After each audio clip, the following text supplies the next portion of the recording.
God's going to confirm His word to you. Excuse me if I'm a little, I'm just inflamed right now because I am feeling sick, but I'm still going to get this out because the Lord wants to speak to you, and He's saying that He's going to confirm His word to you. So, I'm reading 2 Kings 13 right now, and I think it's kind of pivotal is how I got this message.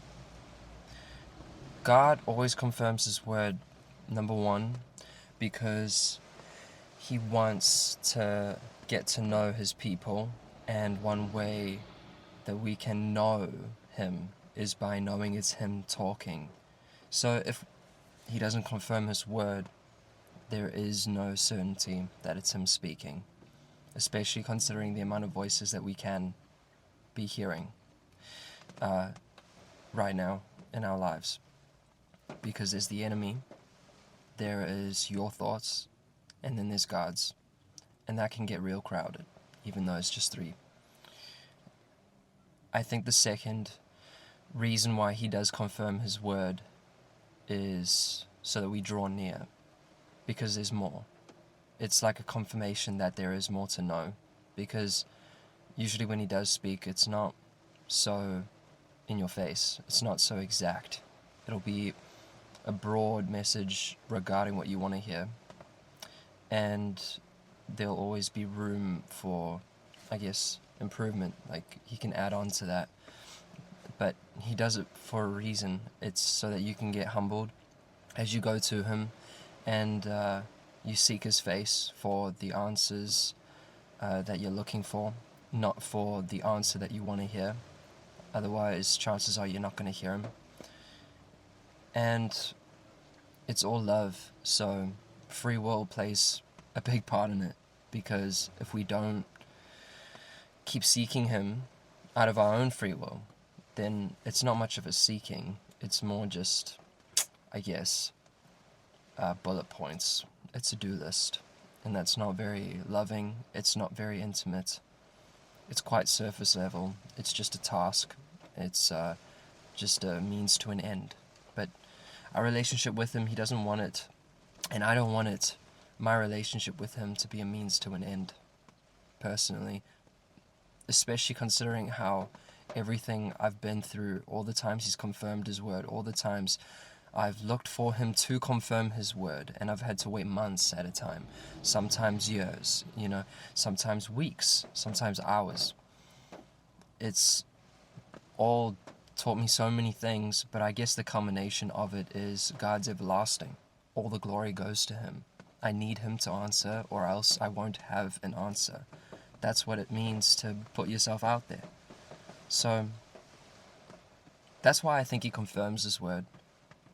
And in 2 Kings 13, Elisha gets sick, and the king at the time, Joash of Israel, comes to him, and he weeps at his bedside, and Elisha goes and tells him, get a bow and arrow, and he does. Then he says, shoot it out the window. So he does, and then he says, it's the Lord's deliverance. It's the arrow of deliverance from the Syrians. And then he tells him to take the arrow and smite the ground. So he does, and he does it 3 times. But then Elisha, in anger toward him, says you should have smitten the ground 5 to 6 times. Otherwise, you won't completely decimate the Syrians. You won't completely wipe them out. It would have been better to do that instead of just 3 times. But now, because you've done it 3 times, you'll only take back 3-fold of what could have been a 5-6-fold victory, a complete victory. And I believe that's what God wants for you. He wants to give you insight. He wants to give you an ability to see the future, an ability to know what's to come, because He places His people on solid ground. He becomes your foundation before, the things start being packed up on top of it. And the things that are packed up on top of the foundation, most of it is joyful. Most of it is good. But it takes a while for your foundation to be solid. And if you don't get with the program, if you don't humble yourself and admit to not only are you only a man, but he's God and he's in control. And that can be really comforting to the person who desires him, desires his glory, desires his presence, because what you and him have been through together has taken you that deep. But it can be almost an obstacle to the person who wants to get ahead, who wants a solution to their problems, who wants a way out from where they are at right now, whatever they're facing, wherever they're at.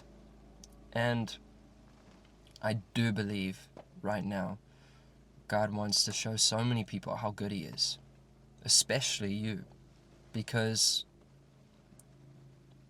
you're one of the people he died for. I can say that to every single man, every single woman. And it's not just a broad statement, because you're not a broad being. You are singular. And we say things like, if you were the one person Jesus died for, he would have done it. If there was only you to die for, I mean. And it gets kind of niche, too niche, because it's overused and we forget the power in just that singular phrase. Because it's facts. If you were the one person left to die for, he would have done it. But there's however many people. And the truth is he died for all of us. And now what you're doing is seeking out answers. And you found yourself waiting. You found yourself begging even. Calling out to the King of Kings. The one who sometimes feels distant. Sometimes feels far away. Or maybe you've seen parts of him you didn't really want to face, but you faced it anyway. That's what comes with seeking the truth. Because the truth won't bow down to you. The truth won't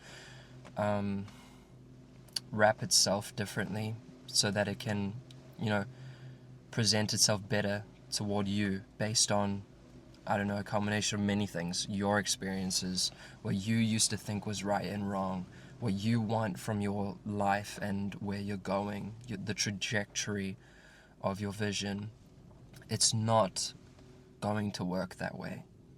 You started and you've found yourself here seeking an answer because you began seeking. And I don't want you to forget the why. God's going to confirm his word to you. After he says one thing, you might miss it. When he says another thing, you might get it, but you might miss it again. The way you're going to know it's God is because it's his will. How you know you're doing his will, how you know you're in a good place to receive the answer you're waiting for, you're being obedient to the last thing he told you to do. And I know sometimes it can take months. Sometimes he can say something, you didn't want to hear it, so you kind of put on back burner thinking that'll eventually wash out, that'll eventually just be forgotten. It's cool, we can move past it. And that's when months and months, maybe years, maybe just weeks, go past and you tend to forget what he did tell you last. It's alright to ask him for a checkup. It's alright to ask him to remind you. He's always there. He's always listening. And he knows what's on your heart before you ask. So there's plenty of grace to go around for all of our mistakes. But he's going to confirm his word to you. That's how you're going to know it's him. It's when he intervenes. It's not your doing. You don't have to seek as hard as you have been. You have to be still. English isn't such a big language when it comes to describing God. You'll find that out quick. We think we've got all these things going for us in our individual lives and we want to be there. We see ourselves there. We look at the things going on in our lives, and we're this designer, right? We want to take this out, put that in. We think this will bring us joy. If that only that wasn't there, then my life would be more fulfilling. We think we know what's up, but we don't. We don't know what we need in the present moment. And the good thing is we have God to answer us. So when He does confirm His word, what is it going to look like? It's going to look like absolute certainty. It's going to look like reassurance to the fullest extent. He's not going to leave room for doubt. And maybe if you feel like you're everywhere and you're anxious, more anxious than usual, maybe things are being brought to the surface because you're in a season of deliverance and healing. You're waiting on new beginnings. You're waiting on something new, something to change, something to shift that's going to alter the trajectory of your life in some way or another, whether it's big, small. I don't know what you believe in for. And side note, I don't like it when people start to list things because I don't want to get too exact. Right now, God can be speaking to you as an individual, and it can be so centered on you. I'm talking to you right now. And the truth is, He is. I'm only a vessel. Same way you are, and you will be, to more people. The more questions you ask, and the more answers you get. But in between that is time. And it's something we all have to face. There's many things going on in the world right now, so just let me be the reminder that the mindset to have is focusing on Jesus. We're not the guru. We're not the teacher. We're not the beggar. We're not the ruler. We're not worth anything. He gave us value. And yeah, we'll rule. Because His name will be known. He's going to be known among the heathen. He's going to be seen among the world. All over it, He rules it. God is in control. And He has an epic plan. But we have more to learn. And the moment we don't know that is the moment that we start to sidetrack, like I've sidetracked. It's humility first, then comes the answers. So however that looks to you, humble yourself, stretch yourself, pray a bit longer than you used to, read the Bible a bit more than you're used to. Seriously. Get a bit uncomfortable.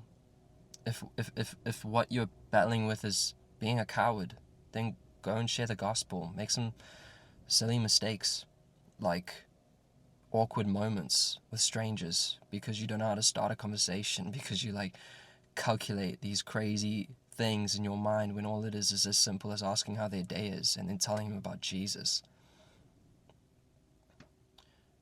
We don't know how hard it is until we try. I'm just letting you know. It's easier once you do begin to try. Down the line, it does get easier. Down the line, you keep asking questions like you are now, it does get easier to hear His voice, and it gets easier to suffer. It gets easier to be patient because you get stronger. Things don't become easier. You might have heard that before, but you get stronger. Nothing else matters. Only He matters. So often that's not enough of an answer. Why? Why isn't that enough of an answer? It's because you need to humble yourself to accept it. Because once you dig deep on the simple things, you find out it ain't simple, bro. It never was. I look back at the conversations I have, and I remember the things I've said, and I'm like, I was spitting facts, but even at the time when it was leaving my mouth, I didn't know it. And that goes the same for right now. All God's trying to do right now in the waiting, here's some helpful criticism is he's shifting your perspective because your angle's not right. In this area, it's not like you're doing badly. Maybe you're messing up. But there's always room for improvement. We're not like him. We're nothing like him. We're trying. So keep trying, because that's how it's going to get better. And just don't give up. God's going to confirm his word to you. That's how you'll know it's him. You'll know it when he does confirm his word to you. So stop fretting. Do what he told you to do last. And he's number one. Seek him with all your heart. Glory to the Most High. Peace.